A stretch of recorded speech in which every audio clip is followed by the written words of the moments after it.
পর্যন্ত ইশরাক ভাইকে তার ক্ষমতা ফিরিয়ে দেওয়া না হবে ততদিন পর্যন্ত আমরা আন্দোলন চালিয়ে যাব। ততদিন পর্যন্ত আমরা আন্দোলন চালিয়ে যাব।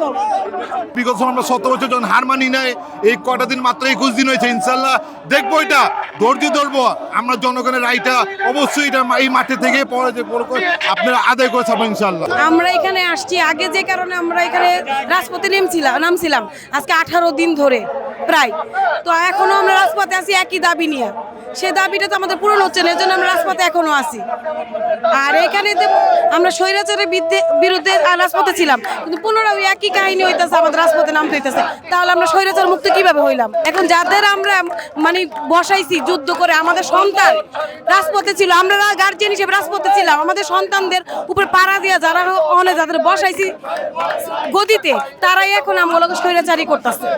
যত পর্যন্ত আমাদের দাবি না হয় এটা শেষ হোক, তারপর পরবর্তী কর্মসূচি বোঝা যাবে। আমরা এর আগেও আন্দোলন সংগ্রাম করেছি, তখন আমাদেরকে আশ্বস্ত করা হয়েছিল যে ইশরাক ভাইকে তার ক্ষমতা ফিরিয়ে দেওয়া হবে। যে জায়গায় কোর্ট নির্দেশ দিয়েছে, কোর্টে আইনের জটিলতা দেখিয়ে আমাদেরকে গতবার আন্দোলন থামিয়ে দিয়েছিল।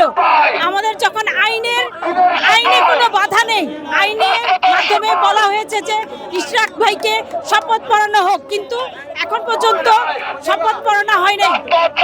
আজকে 21 দিন, আজকে এতদিন যাবত হয়ে গেল আমরা আন্দোলন করছি, এখনো ইশরাক ভাইয়ের ক্ষমতা তার হাতে ন্যস্ত করা হয় নাই।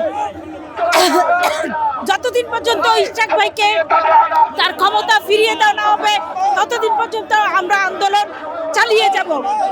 প্রধান উপদেষ্টা এবং যে আসিফ মাহমুদ আমাদের ইঞ্জিনিয়ার ইশরাক হোসেনকে দেখে বারবার বলছিল যে তোমাদেরকে আইনের রিটে অনুসারে তোমাদেরকে পাও, একটা আশা দিয়েছিল তাদের শপথ পাঠ করাবে। এই শপথ পাঠ না করানোর পরে উনি ওনাকে বিশ্বাস করে আমাদের আন্দোলন থামিয়ে দিয়েছিলেন। তারপর বলছে আইনি সহায়তা রাখার পরে এই আসিফ মাহমুদ প্রধান উপদেষ্টার প্রফেসর ডক্টর ইউনূস এবং তারা বিশ্বাসঘাতক করেছিলেন, আমাদের শপথ পাঠ করে নাই। এই জন্য আবারও আমাদের আন্দোলনে শরিক হয়েছি ব্যাপক করে। আমাদের দুটি দাবি, একটি হলো নগরপিতা, আমাদের একটা জাতীয় নির্বাচন। প্রধান উপদেষ্টা অন্তর্বর্তীকালীন সরকার তিনি কখনো ভোট হয় নাই।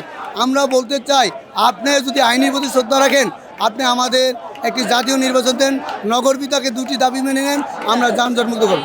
আর এই আসিফ মাহমুদ যদি শপথটা যদি ইঞ্জিনিয়ার ইশরাককে দেয়, ওনার ক্ষমতা থাকে না, উনি চাল চুরি করতে পারে না, স্যাসলামি করতে পারে না। আর চিলড্রেন পার্টি কয় যেটা যে এনসিপি দেখেন ইতিমধ্যে 100 লোক হয় না, আর বিএনপি লক্ষ লক্ষ অধিক মানুষ, তাদেরকে জানে তাদের ক্ষমতা ছেড়ে যাবে, তাদের ভয় আছে। আমার কেন ভয় নাই? আমি যদি সৎ থাকি তারা আমাকে কেউ মারবে না, ওনাদের ভয় আছে।